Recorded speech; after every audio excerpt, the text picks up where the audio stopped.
Genuine question specifically is wrong with Tulsi on the national intelligence. Tulsi is the closest thing to a sitting member of Congress I've ever seen as somebody who's bought and paid for by Russia. All of her talking points are strictly anti-American. She hates U.S. foreign policy. She hates U.S. position on the world stage. All of her talking points about Ukraine and every international affair the U.S. is involved in is copy-pasted from the Kremlin. If she is an individual that thinks for herself, then it's pretty scary that she happened to come to all the same answers about what U.S. foreign policy should be that aligns totally with Russia. If she's bought and paid for by them, that's also probably bad, but she's a disgusting human being. In fact, let's just start with that. Why do you think there's a war in Ukraine happening? Oh, why we should pull out. Hold on. Can we hit I wonder if we can hit all the Russian talking points. Let's see. Hey, maybe I'll be wrong. Maybe she'll impress me. Okay, we have Ukrainians are dying, threat of World War III, threat of nuclear war, something, Azov / Nazi / not sure where our weapons are going. Need to fund stuff at home, e.g., or like, because we're sending too much money to Ukraine. Something about NATO expansion will be in there. Something of NATO expansion, or we / Ukraine started it.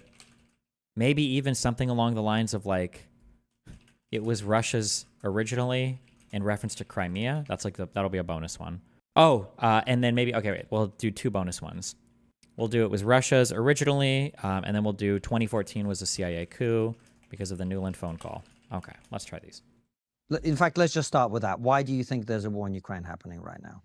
Well, you look at the triggering event of Putin's invasion into Ukraine, but you also have to look at the history of NATO and incursion and the expansion of NATO. We got NATO expansion. That played a very real factor in that taking place. In addition to Kamala Harris and others in the Biden administration in the days and weeks leading up to Putin's invasion of Ukraine, basically saying, well, Ukraine needs to be a member of NATO, even though that was not a realistic thing at that given time. And there were many NATO members who were very strongly opposed to that idea. And so where do you think the war kicked off? If there were NATO members opposed to that idea, you wouldn't be able to get into NATO, by the way. It has to be unanimous approval, but... That makes sense. And look, by the way, I don't think anyone sensible would deny that NATO expansion is a provocation to Russia. Also, I don't know if Kamala or anybody like guaranteed or said for sure that Ukraine would go to NATO, but whatever. Yes. I think this is undeniable to some extent. I suppose the question is, where do you think NATO should have stopped expanding? That's a good question. I wonder if that's... You know what? For as much as I hate this centrist fucking piece of shit, that's a good question. Where do you think NATO should have stopped expanding? Because this is... I wonder if she even knows which countries are in NATO. She might literally have no fucking idea what the answer to this question is. She might be totally fucking lost. That might be a really rough... She's like, fuck. Britain? She might have no idea. If you look back to... I wonder if she's not going to mention a single specific country on this. The fall of the Soviet Union. Yeah. When I believe... Oh, she can do the not 1 inch eastward line? It was... well, Russia said, like, hey, we would like to join NATO. I think that was a pivotal moment where I think it was Bill Clinton who said no at that time. First he said yes, and then he came back and he said no. But when we look at what was the reason to oppose Russia's joining NATO at that time? There was clearly a decision that had to be made. Well, at that point, fall of the Soviet Union, why should NATO still exist? They needed someone to be the bad guy. All of that is fake bullshit, cocked, stupid. Pretty sure Russia would have been allowed in. They asked for a fast track. They were denied the fast track.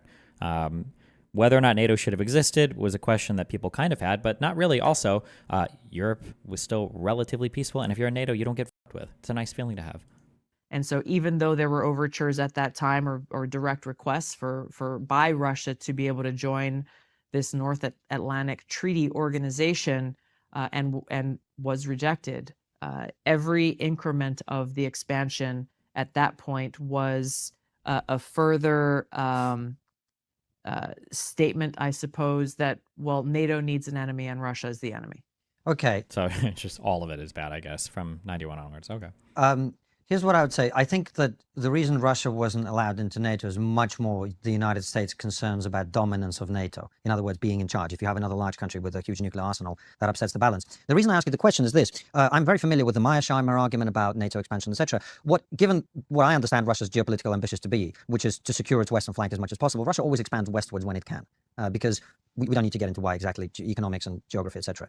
So if NATO wasn't incorporating Latvia, Estonia, Lithuania, Jesus. What? He actually knows some things. I guess maybe he gives a about this issue. I guess because he's from... Okay. He does know a few things. Good job. Oh, man.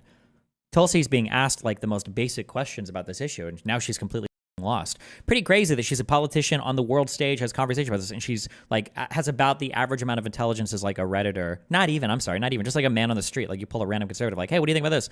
And that's, like, her level of insight to it. How insane. all these countries that are terrified of Russian westwards expansion, and they have been for historical reasons. They've always been invaded over and over and over. The question to me is, if NATO hadn't expanded or disbanded, which is what some people are advocating, where would Russian tanks be today? Or what part of the world would Russia control? And it seems to me incredibly naive to think that they would have just said, oh, okay, we'll split up the Soviet, we'll just leave it as is. You see what I'm saying? Yeah, I hear you. But I She's not going to have an answer. think that it's an impossible hypothesis to prove. The fact that you say that justifies the existence of NATO, by the way. If somebody were to say, hey, I'm going to install this massive steel door in front of my home, you're like, wait a second, that's a waste of money. And you're like, oh, okay. Well, if I don't have this steel door, do you think that my neighbors are going to invade my house and murder me? And they're like, I don't know if I can really answer that question. Then you go, okay, I'm going to go ahead and put up the door then. Thanks.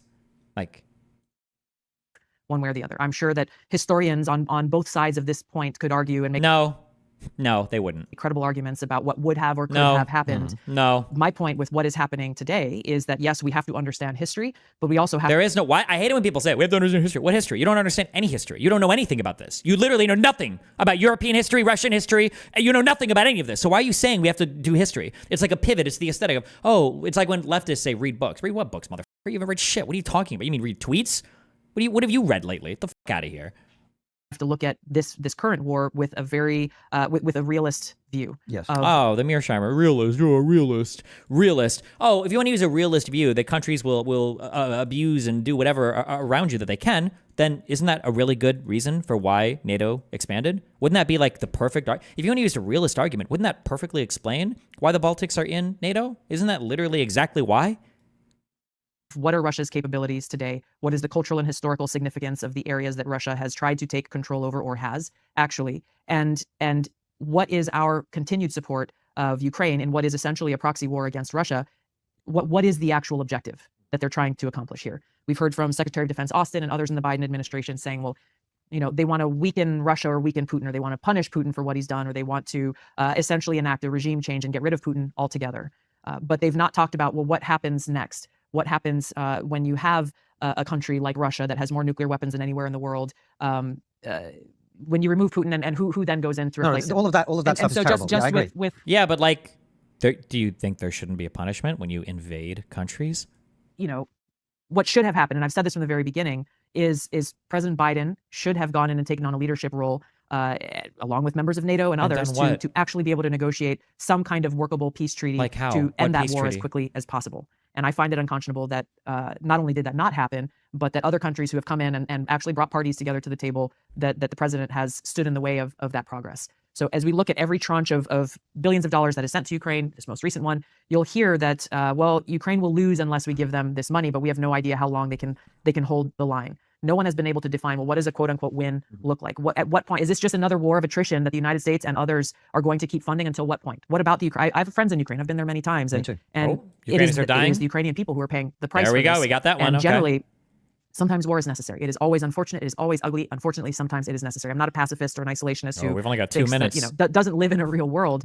But I truly believe that Is it really just her waffling for the whole time? We're not going to get to any of the other talking points? all diplomatic efforts need to be exhausted before we go and pursue the path of war. And if we They already are in war. What do you mean? There was nothing to exhaust. They were already in war. pursue the path of war, there has to be very clearly defined objectives and a definition of what we are trying to accomplish. What is a win that is based on reality, not based on some fantasy that will never actually be possible. Yeah, I agree with almost everything you're saying, actually, in terms of that. And the money that has just been sent is not Yeah, going to because she's not saying anything. make any difference. It won't. We both know that. I guess what I'm saying is the counterfactual conversation is important because I hear far too many people running around shouting about how we should have disbanded NATO, et cetera, et cetera.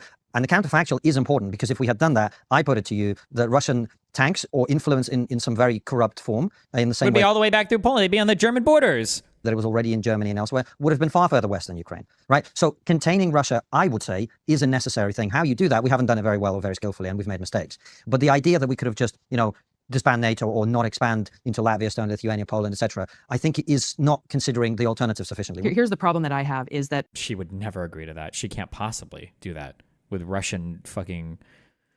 you can't even nobody can have this conversation We're having it now. And- Got him.